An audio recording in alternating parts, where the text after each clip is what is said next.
তুই ভালো গান করিস না? হ্যাঁ কর, একটা গান কর। দেখো দেখো শুকিয়ে আম সত্তা।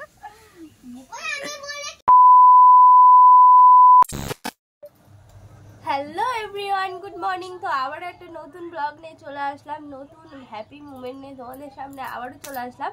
আশা করি তোমরা সবাই ভালো রয়েছে আর তোমাদের ভালোবাসায় আমিও বেশ ভালো রয়েছি। তো আজকের ব্লগটা শুরু করেছি সকাল থেকে।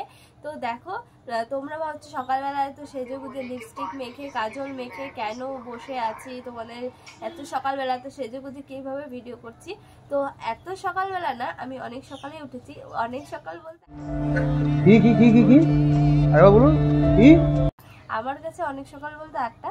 তো উঠে টুটে তারপর চলে গেছিলাম বাবুর স্কুলে। আজকে হচ্ছে প্যারেন্টস মিটিং ছিল।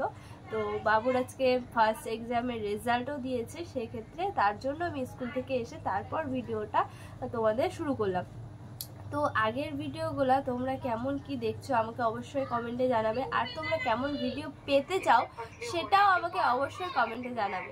তো চলো আজকের ব্লগটা আমি এখান থেকে স্টার্ট করলাম, তোমরা পাশে থাকো এন্ড দেখতে থাকো লাস্ট পর্যন্ত, কেউ স্কিপ করো না। এই দেখো রানু পাগলি এখানে বসে আছে, আর এই দেখো বাবুর রেজাল্টের খাতা, ফার্স্ট টাইম এক্সাম দিয়েছে। তো চলো তোমাদের সাথে একটু শেয়ার করি। বাচ্চা এত ছোট বাচ্চা নার্সারিতে পড়ে। তো এখানে বাবু পেয়েছে 40-এর মধ্যে 31 হিন্দিতে, আর এটা ইংলিশ।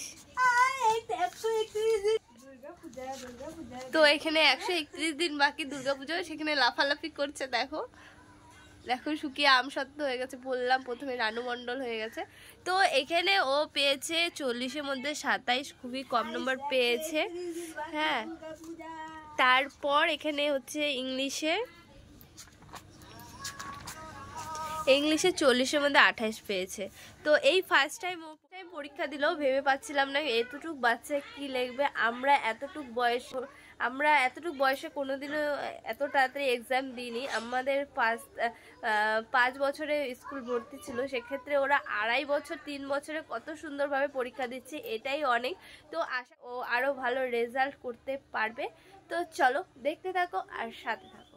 তারপর যেটা হলো, এখন আমি দেখো একটু নিজের হেয়ারের কেয়ার করে নিচ্ছি, আর এদিকে বুনু আর ওদিকে আমার টুনটুনি আর টকাই খেলা করছে, আর বুনু দোকান যাওয়ার জন্য রেডি হচ্ছে। কারণ এখন সকালবেলা বুনুই দোকান যায় আর বিকেল দিকে আমি দোকান যাই, কারণ একা হাতে আর সব কিছু সামলাতে মানে কখন যে কি কোথা থেকে কি করে ফেলি বলা মুশকিল। তারপরে দিদি চলে আসলো, দিদি আমাকে এসে বলছে বুনু আমার অনেক দিন থেকে থ্রেডিংটা করা হয় না, তো তুই আমার থ্রেডিংটা একটু করে দে। কিন্তু ও আমাকে অনেক দিন থেকে গান করছে, কিন্তু আমার টাইমের অভাবে ওকে আমি থ্রেডিংটা করে দিতে পারছিলাম না। আর ও খুব ব্যস্ত, মেলা করছে, মেলায় ও জুয়েলারি বানায়, তোমরা সবাই জানো। ওর কালেকশনগুলো খুব দারুণ। এর আগে ওর কালেকশন নিয়ে আমি লাইভ করেছি, তোমাদের অনেক ভালোবাসা পেয়েছি। তো চলো আমাদের এখানে জলপাই মোড়ে মেলা এসেছে, ও সেখানে দোকান দিয়েছে, স্টল বসিয়েছে। তো তোমরা যারা আসতে চাও অবশ্যই আমার কমেন্ট বক্সে জানিও, আমি তোমাদেরকে লোকেশন ট্যাগ করে দেব। তো এদিকে বুনু দেখো রেডি হয়ে আমার সামনে দাঁড়িয়ে আছে, আর আমাকে এই শর্ট হেয়ারে কেমন লাগছে তোমরা অবশ্যই আমাকে কমেন্টে জানাবে। তোমরা এখনও পর্যন্ত তোমাদের মতামতটা আমাকে জানালে না।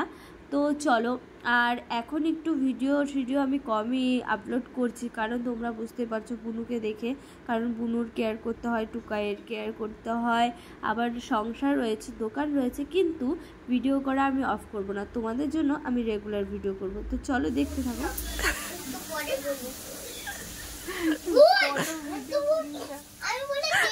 দেখি একটু মুখটা, টুনটুনি কেমন লাগতেছে? ভালো লাগতেছে? হ্যাঁ ঠিক বলছো, গরমে পুরা ট্যান পড়ে গেছে তো মুখে, গায়ে দেখো এখন হচ্ছে মাস্ক লাগিয়ে বসে আছে। আর টকাই এদিকে কি বলছো তুমি বলো? হ্যাঁ কি খবর? কি? আর মনিকে কেমন লাগতেছে? ভালো। তারপর আমি ওর থ্রেডিং করে দিয়ে ওকে মুখে মাস্ক লাগিয়ে, তারপর আমার চুলে হচ্ছে জেল অ্যাপ্লাই করে এখন চলে আসলাম আবার সংসারের কাজে। তো সংসারের কাজ না করলে ভাত কি করে জুটবে আর ভাত কি করে খাবো। তো দুজন মিলে তোমার দাদাভাই চলে গেছে কাজে আর আমি এদিকে সংসার দেখভাল করি। তো চলো আমি এখন এখানে মাছ কেটে নিচ্ছি, তারপর আমি এখন রান্না করব। আর পাগলি পিসিকে তোমরা সবাই চেনো, পাগলি পিসি আমাদের বাড়িতে অনেক হেল্প করে দেয়। তো চলো। গান, তুই ভালো গান করিস না? আরে হ্যাঁ কর, একটা গান কর, দেখবে তোকে সবাই। কর না, আরে গান কর। হ্যাঁ ভাড়া মাজতে লাগবে না আমার, আজকে বাসন মাজতে লাগবে না, তুই গান কর। করবি না? ঠিক আছে তাহলে যাই। হ্যাঁ, আর তোরা কি করতেছিস? কি খেলতেছিস? হ্যাঁ বাবা, তোমার আজকে রেজাল্ট দিছে? তুমি কেমন পড়াশোনা করছো? ভালো? একদমই ভালো না। নিকা ম্যাম কি বলছে? চিটপটাং। পড়াশোনার কথা বললে সব বাচ্চারাই এমনই চিটপটাং হয়ে যায়, সেটা আমার টকায়ও হয়ে গেছে। তো চলো আমি এখন রান্না করব, এদেরকে দেখালে হবে না। 1000 years later। তো এখন গরমকাল, হুটহাট করে কখন লাইন চলে যায় বলা মুশকিল। তো তোমাদের দাদাভাইকে আমি অনেক দিন থেকে বলছি যে একটা ইনভার্টার লাগাও, বাট আমরা সব মধ্যবিত্ত ঘরের মানুষ, তো একটু তো কিছু করতে, একটু আস্তে আস্তে উন্নতি হতে একটু টাইম লাগবে। দুজন মিলে একা হাতে এই সংসারটাকে সামলে রাখি, তার পক্ষে আর কি করার আছে বলো। তো চলো এখন আমি স্নান করে চলে এসেছি হচ্ছে পুজো দিয়ে নিচ্ছি। আর আমার দেখো না, ট্যাটু করার পর থেকে, মানে ট্যাটু করার আগেও পর্যন্ত একটু ছোদ হয়েছিল পিঠের মাঝখানে, আরও ভরে গেছে। এখন এটা ট্যাটুর জন্য না, এটা হচ্ছে ছোঁয়াচে রোগ। তারপর দেখো তোমাদের দাদা ভাই আমাদের জন্য নিয়ে এসেছে হচ্ছে ফুচকা। সেটা ওর মতে নিয়ে আসেনি, আমি ওকে ফোন করে বলে দিয়েছিলাম যে ফুচকা নিয়ে আসবে, সেক্ষেত্রে ও ফুচকা নিয়ে এসেছে। ফুচকাটা আমি তেমনটা অতটাও ভালোবাসি না, কিন্তু হুট করে একটু খেতে ইচ্ছে করলে তখন তো খেতে হবেই বলো। তো ঠান্ডাও লেগেছে, জ্বরও এসেছে, এদিকে টক খাচ্ছি, প্রচুর একটা মানে খারাপ ব্যাপার। আর একটু বিছনায় পড়ার প্ল্যান করছি আর কি। আর তার মধ্যে নিয়ে আসেনি হচ্ছে মিষ্টি চাটনিটা। তো টকাইকে বললাম চল বাবা আমরা একটু সস দিয়ে খেয়ে দেখি কেমন লাগে, অতটাও ভালো লাগছিল না। তো চলো দেখতে থাকো আর সাথে থাকো। তো বন্ধুরা গুড ইভিনিং। দেখো আমরা একটু খেয়ে দিয়ে তারপর একটু বিশ্রাম নিয়ে নিয়েছিলাম, তারপরে এখন আবার দোকানে যাওয়ার জন্য আমি রেডি হয়ে নিয়েছি। আর বুনু আর আমি মিলে বেশ হাসাহাসি করছি, কোনো কারণ ছাড়াই আমরা হাসাহাসি করছি। আর একটু তোমাদেরকে চুলটা দেখিয়ে দিলাম কেমন লাগছে। তোমরা তো কেউ আমাকে জানাবে না, আমি তোমাদেরকে বারে স্টাইল করে দেখাচ্ছি। তো দু বোন মিলে এখন চা খাচ্ছি আর অনবরত হেসে যাচ্ছি, কোনো কারণ ছাড়াই আমরা হেসে যাচ্ছি। আমরা দুজন একসাথে থাকলে এরকমটাই হয়, বাড়িতে গেলেও আমার হচ্ছে এমনি সময় হাসি পায় না, বা দুজন মিলে থাকলে আমার খুব হাসি পায়। তো বুনু আমাকে বলে তুই কেন এত হাসছিস, তো কোনো কারণ নেই হাসার। আর এদিকে বিস্কুটের ফ্যাক্টরি নিয়ে বসে পড়েছে ও, আর দেখাচ্ছে তোমাদের যে দেখো আমরা এক ডাব্বা বিস্কুট নিয়ে বসে পড়েছি। তারপর চলে আসলাম দোকানে এসে এখন দেখো একটু পরে সন্ধ্যাবেলা ভিড় হয়ে যাবে, সেক্ষেত্রে আমি বললাম এখন যেহেতু 4টা বাজে, চলো আমি যেটা প্ল্যান করে এসেছি বাড়ি থেকে সেটা আমি করে নিই।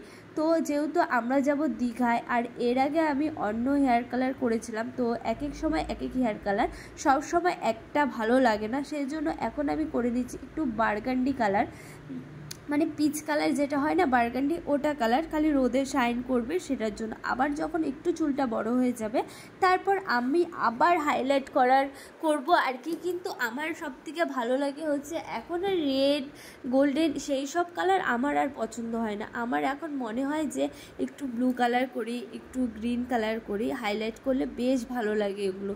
বাট চুলটাকে আর একটু বড় করে নিই, তারপর এখন আমি বার্গান্ডি কালারই করব। অনেক ভালো লাগে বার্গান্ডি কালার, রোদে যা শাইন করে না তোমার মুখের গ্লেজটাও চলে আসে এই বার্গান্ডি কালারে। তো চলো একা হাতে আমি এখন বার্গান্ডি কালার করছি। তো তোমরা দেখতে থাকো আর সাথে থাকো, আর অবশ্যই পুরো ভিডিওটা দেখার তোমাদের রিকোয়েস্ট রইল। সবাই ভিডিওটা ভালো লাগলে অবশ্যই like, comment, share and subscribe. যারা যারা ফেসবুক থেকে দেখছো অবশ্যই পেজটাকে ফলো করে দিও। আর তোমরা কেমন কেমন ভিডিও পেতে চাও সেটাও আমাকে কমেন্টে অবশ্যই জানাবে। আর আমাকে একটু সাপোর্ট করো, কারণ দেখো আমার ভিডিও করে দেওয়ার প্রথম থেকেই বলছি আমার ভিডিও করে দেওয়ার কেউ নেই। আমার একা হাতে স্ট্যান্ড দিয়ে ভিডিও করে করে আমাকে শ্যুট করতে হয়। তো চলো আমি কালারটা করে নিই, তারপর তোমাদের সাথে আবার গল্প করছি। তো আমার কালার করা ডান। এবার হচ্ছে আমি সবগুলো চুলকে একভাবে রেখে দিয়ে ক্লাচার করে রাখবো 30 মিনিট পর আমি এটাকে ওয়াশ করে নেব, দেন তারপর তোমাদেরকে আমি দেখাচ্ছি। তো এটা করার পর তারপরে আমি চলে এসেছি বাড়ি। আর এসে দেখি বুনু আর টুকাই মিলে সারা ঘর বেলুন দিয়ে সাজিয়ে নিয়েছে। কোনো কারণ ছাড়াই আমাদের মাসে মাসে টুকাইয়ের বার্থডে হয়, ওর যখনই মুড করে তখনই বার্থডে হয়।